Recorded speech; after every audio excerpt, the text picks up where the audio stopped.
ছিল ছোট্ট ছেলে, নাম জোহান। তার একটা খুব প্রিয় খেলনা ছিল, একটা চকচকে লাল গাড়ি। জোহান সারাদিন গাড়িটা নিয়ে খেলতো, ভ্রুম ভ্রুম করে সারাদিন সারা বাড়িতে ঘুরে বেড়াতো। একদিন জোহান তার লাল গাড়িটা নিয়ে বাগানে খেলতে গেল।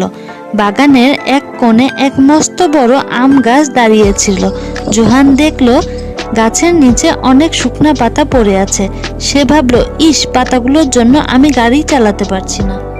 সে রেগে গিয়ে তার লাল গাড়িটা সজোরে ছুঁড়ে মারল। তার গাড়িটা সোজা গিয়ে লাগলো সেই আম গাছের গায়ে। আউচ! আমার গায়ে লাগলো তো।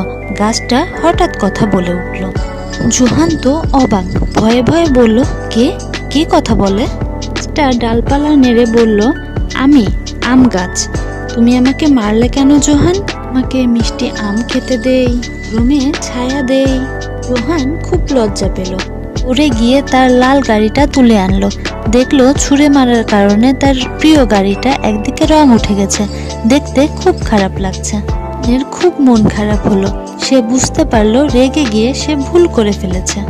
গাছের কাছে গিয়ে বলল, আমি দুঃখিত গাছ বন্ধু, আমি আর কখনো রেগে গিয়ে কিছু ছুঁড়ে মারবো না। আমি আমার গাড়িরও যত্ন নেব, তোমারও যত্ন নেব।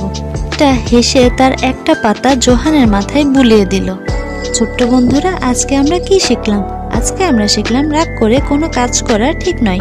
রেগে গেলে আমরা আমাদের প্রিয় জিনিস নষ্ট করে ফেলি এবং বন্ধুদেরও কষ্ট দেই। তাই আমাদের সব সময় শান্ত থাকতে হবে এবং নিজের জিনিস ও বন্ধুদের যত্ন নিতে হবে।